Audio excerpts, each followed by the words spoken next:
Olá, nós estamos dando continuidade ao nosso curso da visão integral do ser humano e estamos iniciando o módulo 2, a dimensão espiritual do ser humano, através do episódio 1, onde nós vamos falar sobre corpo, alma e espírito. E aqui é a etapa primeira. Nós vamos falar um pouquinho sobre as múltiplas dimensões do ser humano, os vários significados e o significado da palavra corpo, alma e espírito, e terminar falando um pouco das visões contraditórias entre as visões mais integrativas e as visões reducionistas do ser humano. Não há dúvida e há um reconhecimento geral que o ser humano é um ser complexo que carrega múltiplas dimensões, seja dimensão social, física, cognitiva, emocional, comunicativa, estética e ético-moral e espiritual. E nós vamos aqui dar um conceito assim introdutório sobre cada dimensão que é mais reconhecida hoje no campo do conhecimento, seja da psicologia, seja da ciência em geral. A primeira dimensão é a dimensão física, que inicialmente nós vamos considerar o corpo físico do ser humano como uma estrutura sem vida, que absorve em si substâncias materiais do mundo físico em geral, e portanto ela está relacionada ao reino mineral. Uma outra dimensão que muitas vezes se confunde com a própria dimensão física é a dimensão biológica, que está relacionada nesse estudo às estruturas que possuem vida, são os organismos orgânicos, e tem a ver muito com a capacidade, o nascimento, a reprodução e a morte, entre outras. Aí ela está relacionada ao reino vegetal, que também faz esse ciclo, seja do nascimento, da reprodução e da morte. E uma dimensão emocional, que tem a ver com a psique, com aquilo que a gente reconhece hoje, com uma capacidade de expressar emoções, e ela é uma vivência em resposta a determinadas situações que o ser humano interage no mundo. E ela está aqui ligada ao campo anímico, essa palavra anímico tem a ver com alma, mas tem a ver com o reino animal. Uma dimensão social que, como dizia Aristóteles, o ser humano é um ser social, ela está relacionada à natureza de viver em grupo, interagindo e comunicando. A socialização ela passa a ser essencial para a construção da identidade individual do ser humano. Também uma dimensão mental muito reconhecida hoje como um processo cognitivo, seja do raciocínio, dos pensamentos, da criatividade e a memória, que permite a interpretação de experiência e construção de significados pelo ser humano. E uma dimensão espiritual nem sempre é reconhecida, e até às vezes desconsiderada, é que é a busca do sentido e conexão com a transcendência, aquilo que transcende ao próprio mundo material e terreno. Ela envolve em si a essência do eu. A palavra eu é uma palavra que só nós podemos dizer, ela tem um significado diferente para cada pessoa que o diz. Tem a ver com a liberdade, com a consciência, a capacidade de encontrar um propósito para a existência do ser humano. Essa é o conteúdo um pouco deste módulo. E ela está relacionada à singularidade, à especificidade do reino humano. Aqui a gente considera que o humano é um quarto reino. E a gente vai falar um pouquinho de cada um, daquilo que se configurou com uma das possibilidades de fazer uma leitura ampla do ser humano. E a gente vai falar um pouquinho do corpo. O que é considerado corpo?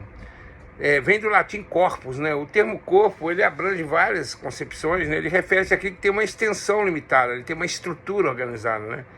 Os gregos a consideravam como soma, que não era apenas físicos, mas um conteúdo múltiplo, um santuário de beleza e viralidade, um instrumento da alma. E eles tinham um gosto muito próprio e tinham um sofrimento muito grande com a morte, até porque essa perda daquilo que eles valorizavam demasiadamente.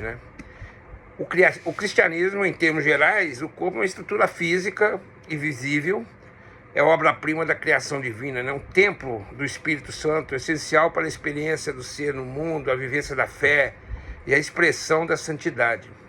Especificamente para a Igreja Católica, não apenas o recipiente da alma, mas uma parte da unidade integral corpo e alma. Já no esoterismo, o corpo vai muito além da forma física, né? Mas um conjunto multidimensional composto de uma parte densa, física, e diversas camadas mais sutis. Especificamente na teosofia, além do corpo físico, o ser humano possui o corpo astral, o corpo mental e o corpo causal, né? No budismo, o corpo kaya é um fenômeno impermanente, composto e condicionado, parte integrante da experiência humana no samsara. Samsara é os ciclos das reencarnações, né? Ou renascimentos, diria melhor o budismo, né?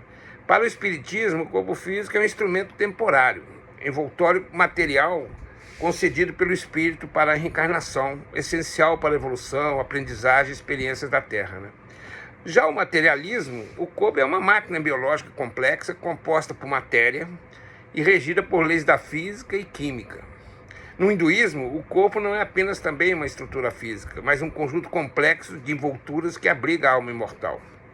Já para a antroposofia, que nós vamos dar um conteúdo específico nesse curso, a definição de corpo vai muito além da visão biológica ou material. É compreendido através de uma constituição trimembrada, onde o corpo físico compõe com o corpo vital, o etérico, e o corpo emocional, o astral. Os órgãos do sentido que percebe esse corpo físico, os órgãos suprassensoriais, chakras ou a flor de lótus, percebe os outros corpos, né?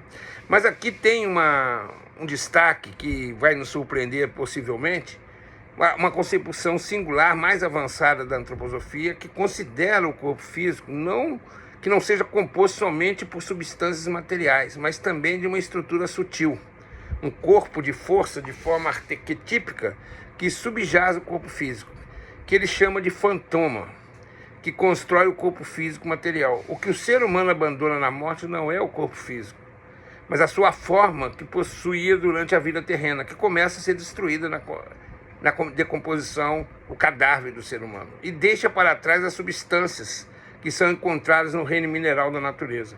O que é visto pelos olhos físicos são as substâncias físicas, a matéria mineral, que preenche a sua parte invisível. O corpo físico nem sempre foi visível na visão da concepção da evolução do ser humano, pela antroposofia, né? É muito difícil, né, a gente reconhecer que essa possibilidade de recuperação do corpo físico após a morte, como algo histórico e real. É como se a gente rasgasse o sistema de pensamento e a racionalidade atual.